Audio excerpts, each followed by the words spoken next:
Melanesia, barisan nusa marginal dengan gelapnya fisik dan hati yang putih. Melanesia, ras pinggiran yang berulang kali dihina dan selalu membuat risih kulit putih.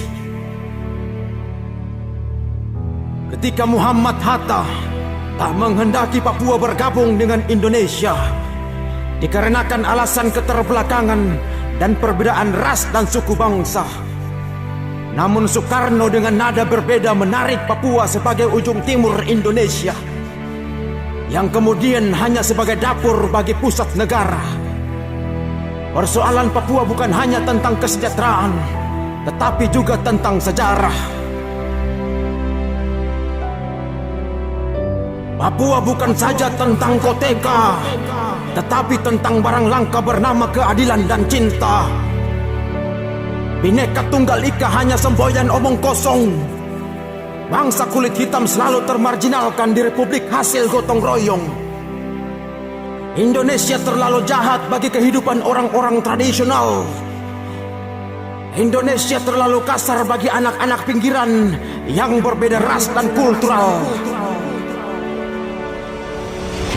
Perbedaan ras dan warna ialah keragaman yang harus dirawat sebagai kekayaan. Perbedaan logat dan bahasa hendaknya dipandang sebagai kekayaan, bukan bahan ejekan. Masalah rasisme adalah krusial dikarenakan sensitivitas pemerataan.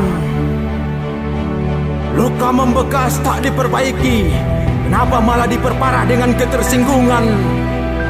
Kenapa yang hitam dikucilkan hingga dianggap hewan oleh mereka yang putih? Apakah yang hitam kotor dan putih sudah pasti suci? Bukankah manusia diciptakan berbeda bangsa dan warna agar saling mengenal? Bukankah Indonesia dan cita-citanya adalah negara bineka dengan persatuan dan keadilan sosial? Kasus rasisme terhadap kami ras Melanesia terjadi bukan hanya sekali. Penghina yang putih berulang kali beralibi, kemudian kami maafkan dengan kasih. Namun kenapa kembali terjadi? Maluku dan Papua dihina dan direndahkan dengan nama hewan. Mungkinkah status kami di republik ini memang sebatas hewan dan daerah kami dikeruk sebagai tambang keuntungan bagi kalian para manusia? Bencana didoakan sementara kemanusiaan dan pembantaian di ujung timur Indonesia dilupakan oleh kalian yang katanya adalah saudara. Hak asasi adalah pemberian Tuhan atas berbagai hal krusial bagi setiap manusia. Kami anak pinggiran bersemangat mengangkat tangan hormati Sang Saka. Namun realitanya kelas kami Melanesia rendah, selalu dipandang sebelah mata. Lumbung ikan nasional yang dijanjikan bagi Maluku tak kunjung terlaksana. Kajian demi kajian, janji demi janji, namun tak lebih sebagai wacana. Distribusi keadilan tak merata sebabkan provinsi di timur Indonesia mayoritas Melanesia menjadi penghuni tetap daftar daerah termiskin. Kami tak bodoh, namun dibodohkan dengan sistem pemerataan yang tak berpihak kepada kami, sehingga derajat kami disamakan dengan hewan. Indonesia bermacam kultur, seharusnya terintegrasi sebagai akulturasi, bukan mengejar dominasi rasial sebagai mayoritas yang ujungnya adalah falsifikasi. Seharusnya distribusi pemerataan keadilan, bukan distribusi mobilisasi ras yang dikemas dalam program pemerintah bernama transmigrasi. Apa? Kesejahteraan? Siapa yang disejahterakan? Siapa yang diberdayakan? Tanah siapa yang dibagi-bagikan? Sawahnisasi dan jawanisasi terselubung dalam dalih pemerataan. Indonesia terlalu jahat sebagai rumah induk bagi kami Melanesia dan negeri kami yang katanya juga Indonesia. Teruntuk kalian yang selalu gembar-gemborkan persatuan, jangan panggil kami saudara jika sikap mayoritas kalian tak mampu menerima perbedaan warna. Jika kekayaan alam Papua tak lagi menjadi dapur bagi Jakarta, masihkah kalian menganggap kami saudara? Kami Melanesia adalah nusa hitam dengan kegelapan dan manusianya yang terbelakang. Mungkin terlalu rendah untuk hidup berdampingan dengan kalian yang katanya bersih tanpa cap terbelakang. Tetapi ingat, kami yang hitam mungkin lebih beradab secara sikap dan nurani karena kami ditakdirkan lahir dengan cinta.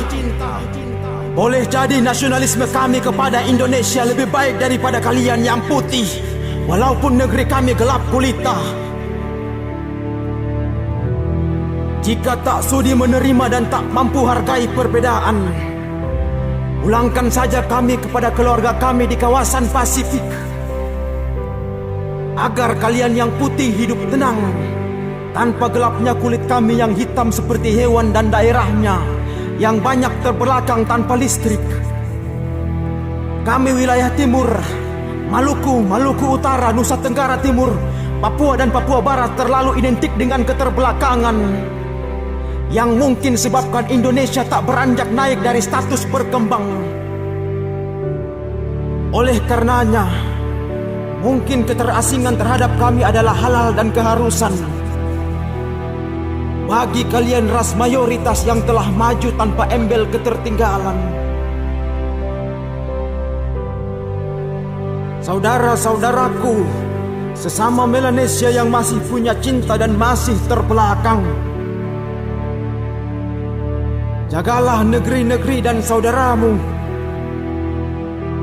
karena induk negeri tak mampu lindungi keberagaman dan juga tak mampu menjamin harta karun bernama kesetaraan dan keadilan.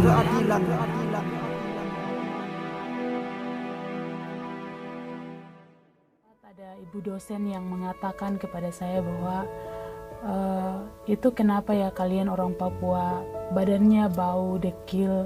Terus ketika kami ngobrol itu kami susah untuk bernafas.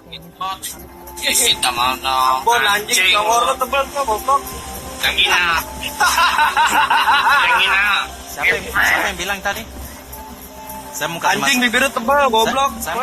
Bangsa kita sudah menjadi bangsa saya sebut pelacur politik, melacurkan suaranya demi pembayaran. Lalu kemudian demo karena pemimpin kita korupsi, lalu marah karena pemimpin begini.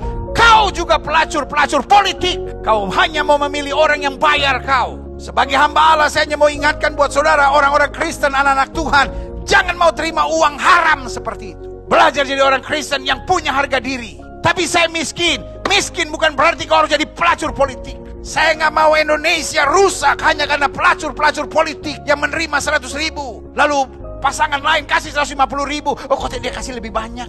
Jadi akhirnya pemimpin yang terpilih bukan pemimpin yang berkualitas. Indonesia perlu dipulihkan Tuhan. Indonesia perlu dibebaskan dari pelacur politik. Rakyatnya tidak boleh jadi pelacur politik. Tapi pemimpinnya jangan jadi perampok uang rakyat. Apakah masih ada cita-cita yang belum tercapai, Pak Surya? Pasti ada. Saya mau lihat Indonesia yang seutuhnya. Saya mau lihat seiring dengan matahari yang terbit di ufuk timur, satu ketika dalam waktu yang tidak terlalu lama, ada anak-anak Indonesia yang kulitnya hitam, rambutnya keriting jadi presiden di Republik ini.